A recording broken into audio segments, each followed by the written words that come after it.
Hi everyone, it's me, Arden Lee. I am back with another video, and today's topic was suggested by a member of the Repat Earning Parlor.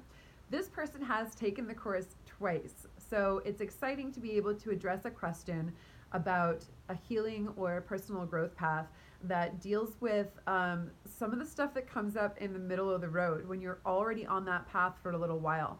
And what this person asked was, they asked, can I speak toward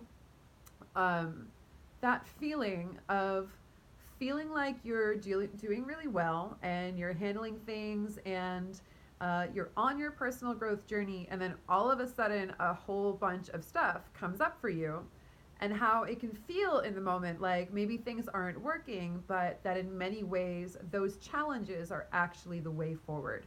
I really love this question because there are so many instances in which we'll be like, wow, I really got this down. I'm doing amazing. Like, I'm handling all these situations. I'm enforcing my boundaries. I'm attracting the right kind of people.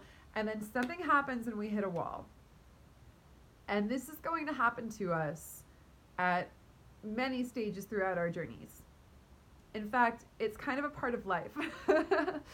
And what I want to say to this is that repatterning ourselves in this case is sort of like learning to fly a plane. And I use this metaphor in the course sometimes because there's a point in the course where we realize that, as I like to say, we're out of our flight simulators, right? We're essentially preparing ourselves to deal with real life challenges. So we can be in the container and we can be talking out like, hey, this is what came up in my past. These are the things I'm working on. These are the patterns I'm working on changing and fixing. And in many cases, during our journeys, we'll really be called to spend a lot of time alone, to spend a lot of time in that sort of that sort of quiet, that low stimuli, that sort of, sort of cocoon of isolation. We don't want to get too isolated naturally. We need support from people.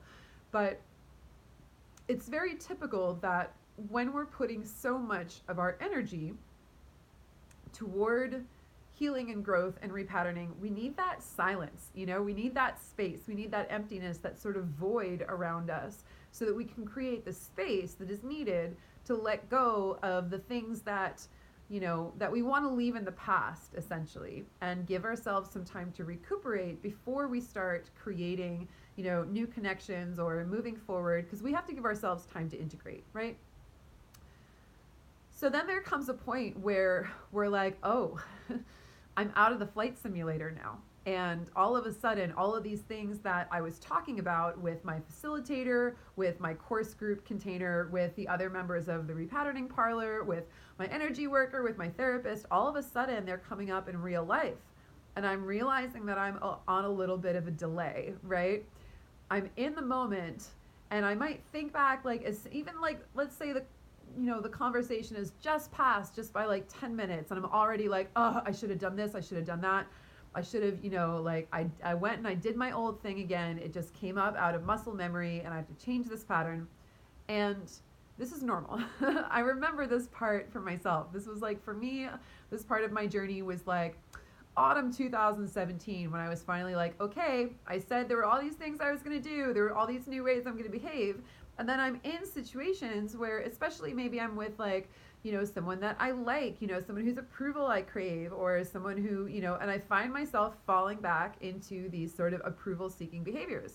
And I have to remind myself, like, Arden, chill the fuck out. Stop being on your bullshit, and remember the changes that you are called to make.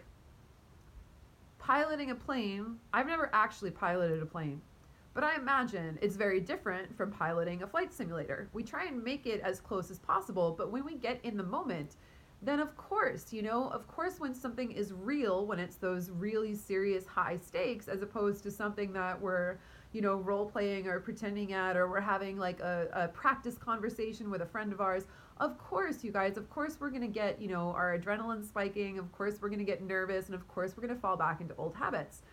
And the important thing is that we catch ourselves, and each time we want to just try and decrease our turnaround time a little bit more, right? We just want to get a little bit closer to being mindful in the present moment of what we're choosing, right? And if we slip up a few times, it's fine. That's human. That's normal. It's normal to make mistakes and go back to our old ways of being, because they're patterns, you guys. That's what patterns are. They're like ingrained in our bodies.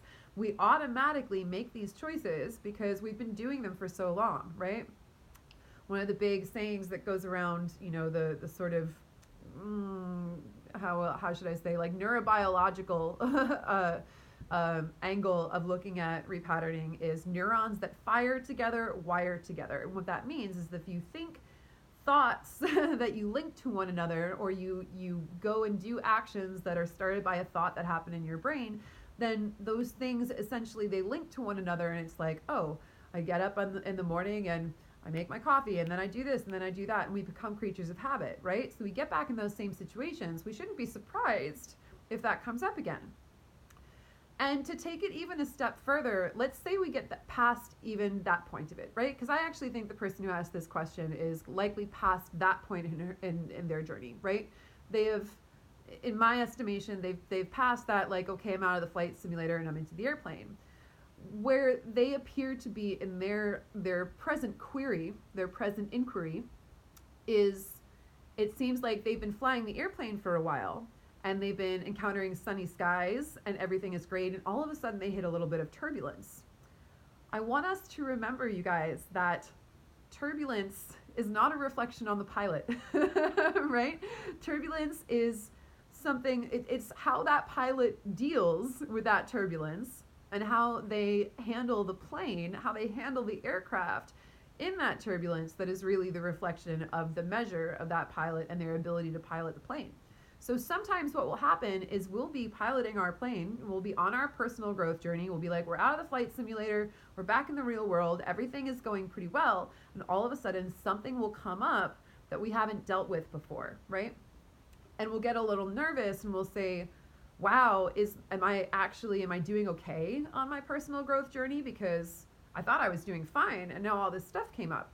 Well, chances are that stuff that's coming up is either real life stuff that you didn't have a lot of control over, or in many cases it's actually real life stuff that is now falling away from you precisely because you have made those internal changes, and now the things that were in your life previously that are no longer in alignment with your current self are becoming more and more obvious, and they're coming up precisely so that you can choose to discern away from them if they're no longer a fit for you. Or, of course, you can choose to negotiate that situation and try to, get whoever is involved to be, more on the same page with you and navigate it so that it's functional. But in many cases, it's going to end up just being discerning away from it. There's been a theme that's coming up lately, which is essentially about conflict resolution. And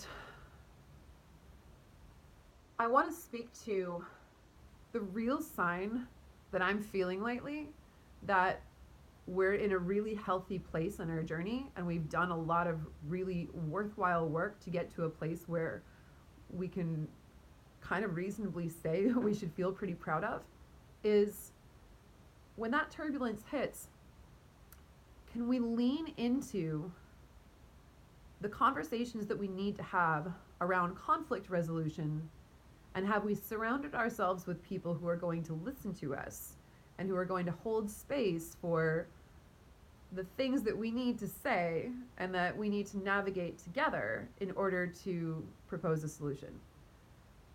And the positive thing with that tends to be that everyone involved is willing to walk away from the situation in a friendly manner if it's determined that it's not a good fit for everyone involved, right?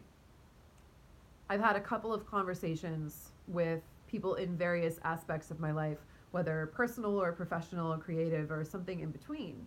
And some of the things that have come up in those conversations is how much we say to each other, hey, if this is not in alignment, if it's not a good fit for you, then, then it's not a good fit for me either.